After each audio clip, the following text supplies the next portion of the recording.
ओम गंग गणपतये नमः। स्वागत है आपका हमारे चैनल पर।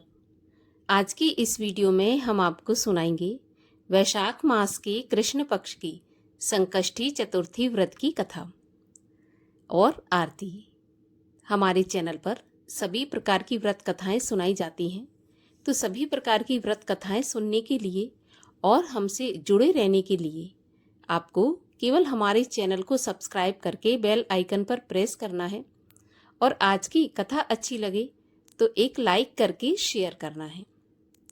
तो चलिए अब हम सुनते हैं संकष्टी चतुर्थी व्रत की कथा। भगवान श्री गणेश जी से माता पार्वती जी ने पूछा, वैशाख महीने के कृष्ण पक्ष की जो संकटा नामक चतुर्थी है, उस दिन कौन से गणेश जी का किस प्रकार से पूजन करना चाहिए और उस दिन भोजन में क्या लेना चाहिए। तब गणेश जी ने उत्तर दिया कि हे माता, वैशाख कृष्ण पक्ष के चतुर्थी के दिन व्रत करना चाहिए। उस दिन वक्रतुंड नामक गणेश जी की पूजा करके भोजन में कमलगट्टे का हलवा खाना चाहिए।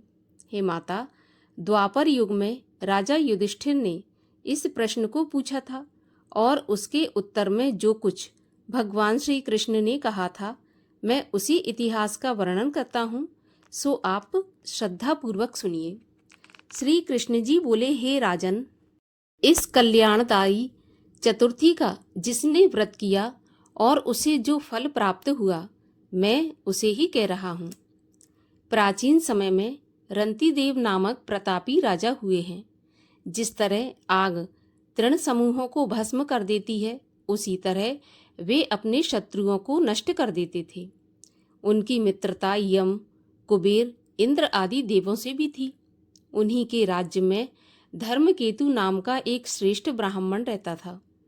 उनकी 2 स्त्रियां थीं, एक का नाम सुशीला और दूसरी का नाम चंचला था। सुशीला नित्य ही कोई न कोई व्रत किया करती थी। उसके परिणाम स्वरूप उसने अपने शरीर को दुर्बल बना डाला था। इसके विपरीत चंचला कभी भी कोई व्रत उपवास न करके भरपेट भोजन करती थी। इधर सुशीला को सुंदर लक्षणों वाली एक कन्या उत्पन्न हुई और उधर चंचला को पुत्र रत्न की प्राप्ति हुई। यह देखकर चंचला बार बार सुशीला को ताना देने लगी, अरे सुशीला, तूने इतना व्रत उपवास करके शरीर को इतना जर्जर बना डाला, फिर भी एक ऐसी कन्या को जन्म दिया जो कि बिल्कुल दुबली पतली है।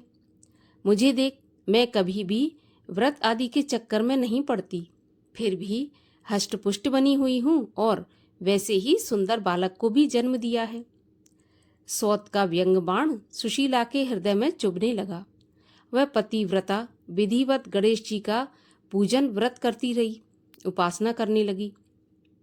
जब सुशीला ने भक्ति भाव से संकट नाशक गणेश चतुर्थी का व्रत किया, तो वर प्रदाता गणेश जी ने उसे दर्शन देकर कहा, हे सुशीले, तेरी आराधना से मैं अत्यधिक प्रसन्न हुआ। मैं तुम्हें वरदान दे रहा हूँ कि तेरी कन्या के मुख से निरंतर मोती और मूंगा बहते रहेंगे।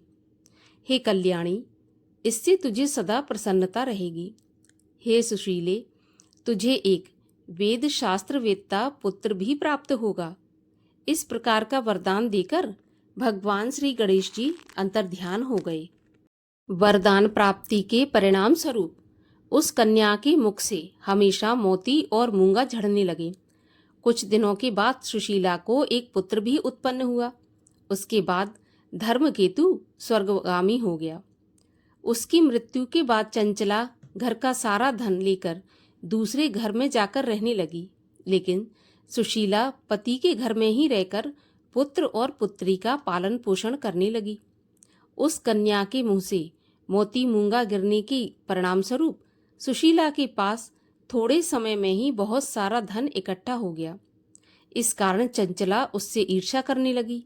एक दिन हत्या करने के उद्देश्य से चंचला ने सुशीला की कन्या को कुएं में ढकेल दिया। उस कुएं में गणेश जी ने उसकी रक्षा की और वह बालिका कुशलता से अपनी माता के पास लौट आई।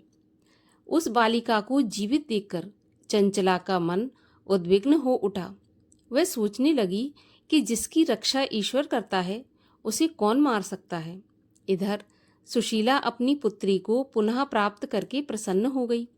पुत्री को छाती से लगाकर उसने कहा, श्री गणेश जी ने तुझे पुनः जीवन दान दिया है। अनाथों के नाथ गणेश जी ही हैं। चंचला आकर उसके पैरों में नतमस्तक हुई। तब सुशीला के आश्चर्य का ठिकाना नहीं रहा। चंचला हाथ जोड़कर कहने लगी कि बहन सुशीला, मैं अत्यंत पापिन और दुष्टा हूँ। कृपा करके मेरे अपराधों को क्षमा कीजिए। आप दयावती हैं। आपने दोनों कुलों का उद्धार कर दिया।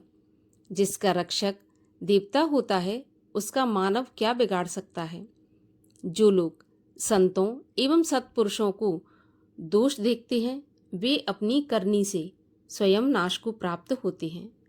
इसके बाद चंचला ने भी उस कष्ट निवारक, पुण्यदायक और संकटनाशक गणेश जी के व्रत को किया। श्री गणेश जी के अनुग्रह से परस्पर उन दोनों में प्रेम भाव स्थापित हो गया। जिस पर गणेश जी की कृपा होती है उसके शत्रु भी मित्र बन जाते हैं। सुशीला द्वारा संकटनाशक गणेश चतुर्थी व्रत किए जाने के कारण ही उसकी सौत चंचला का हृदय परिवर्तन हो गया था। श्री गणेश जी कहते हैं, देवी, पूर्व काल का सारा वृत्तांत मैंने आपको सुना दिया।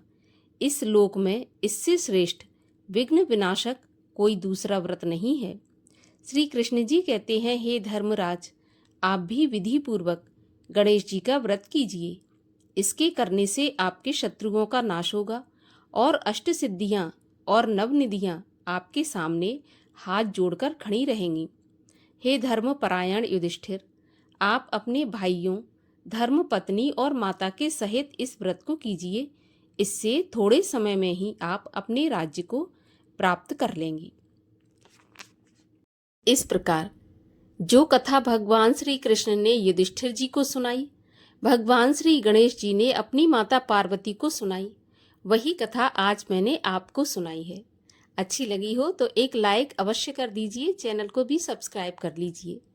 और अब सुनते हैं भगवान श्री गणेश जी की आरती। जय गौरी नंदा स्वामी, जय गौरी नंदा, गणपति आनंद कंदा, मैं चरणन बंदा। ओम जय गौरी नंदा। सूंड सुडालो नयन विशालो, कुंडल झलकंता, कुमकुम केशर चंदन, सिंदूर बदन बंदा। ओम जय गौरी नंदा। मुकुट सुगण सोहंसा, मस्तक सोहंता, बैया बाजू बंदा, पोची निरखंता। ओम जय गौरी नंदा। मूषक वाहन राजत, शिव सुत आनंदा, कहत शिवानंद स्वामी, मेटत भव फंदा। ओम जय गौरी नंदा। बोलिए गणेश जी महाराज की जय। चौथ माता की जय।